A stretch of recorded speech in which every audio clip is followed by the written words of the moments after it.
कर्मी का मामला हो, चाहे चीनी मिल का मामला हो, चाहे भदोही कॉर्पोरेशन वार्ड का मामला हो, ये जो भी वादा किया है भारतीय जनता पार्टी सरकार ने, भारतीय जनता पार्टी माननीय मुख्यमंत्री जी ने एक भी वादा पूरा नहीं किया। चुनाव में वोट लेने के बाद ये भूल जाते हैं कि जनता एक ऐसी हस्ती जुड़ चुकी है जिनको किसी परिचय के मोहताज नहीं है। भदोही के जनता के दिलों पर राज करने वाले वो विधायक जो कि राज्यसभा वोटिंग में अपने ही पद पे बने रहे, वो पलटे नहीं, इसलिए जनता जिनका स्वागत करती है।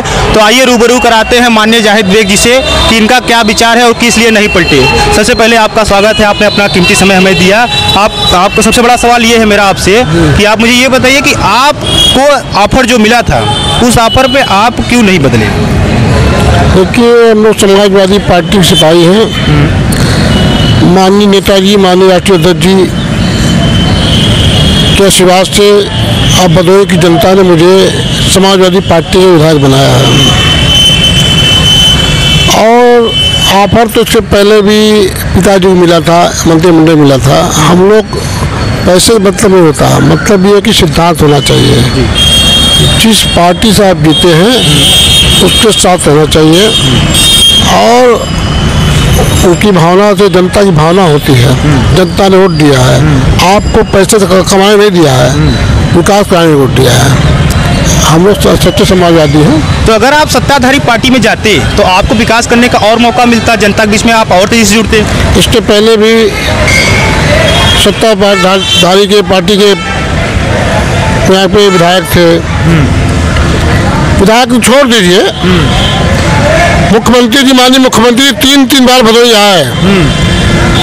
मैं आपके चैनल के माध्यम से पूछना चाहता हूँ माननीय मुख्यमंत्री जी से, समाजवादी पार्टी के कार्यकाल में माननीय अखिलेश यादव जी के नेतृत्व में जब यहाँ पे सरकार बनी उत्तर प्रदेश के अंदर, जो भी काम हुआ भदोही के अंदर सब समाजवादी पार्टी सरकार की देन है। 3 बार माननीय मुख्यमंत्री जी आए, एक भी काम बता दें कि भदोही के वो किया है। जो भी घोषणा करके गए, चीनी मिल का घोषणा किया तो नहीं किया।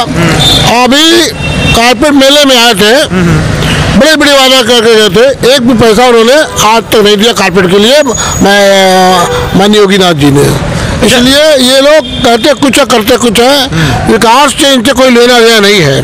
मैं तो दावे के साथ पूछना चाहता हूँ, एक काम बता दें भदोही के अंदर जो बड़ा काम भारतीय जनता पार्टी के 7 साल की सरकार में हुआ हो।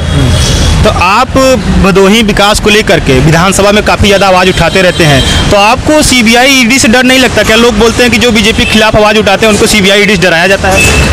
देखिए, समाजवादी पार्टी का गठन और संघर्ष जेल और जेलों से लेके आंदोलन से लेके हुआ है।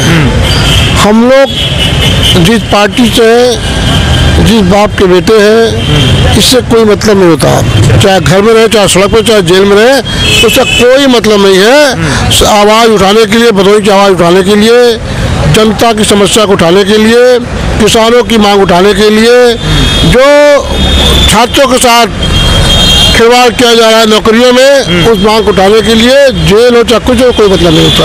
लेकिन आप बोल रहे हैं छात्रों के साथ खिलवाड़ हो रहा है, तो अभी यूपी पुलिस की सबसे बड़ी वैकेंसी योगी आदित्यनाथ जी दी थी, लेकिन किसी कारणवश वो लीक हो गई है, तो वो आपका कहना चाहेंगे इस पर? कारण नहीं था, ये एक प्लानिंग होती है। अच्छा। अब तक जितने भी इनके वैकेंसी निकली है, सारी वैकेंसी लीक हो गई है। चुनाव के पहले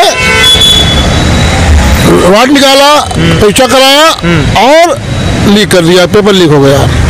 और ये इसलिए फिर टाइम दिया है लोकसभा चुनाव के बाद। अच्छा।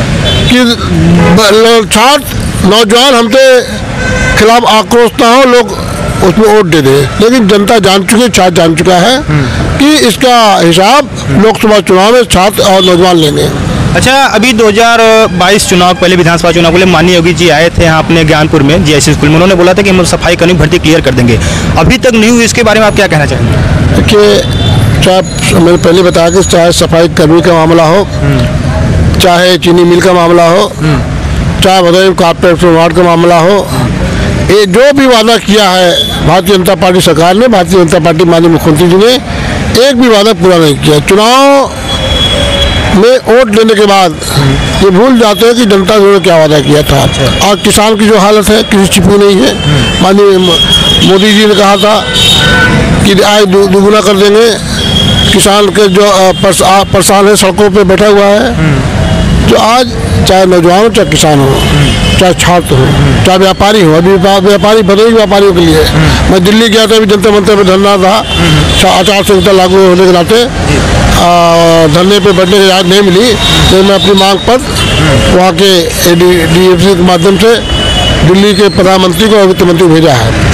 और जो HB कानून में HPV में कानून लागू किया है, अलग से जोड़ा गया है।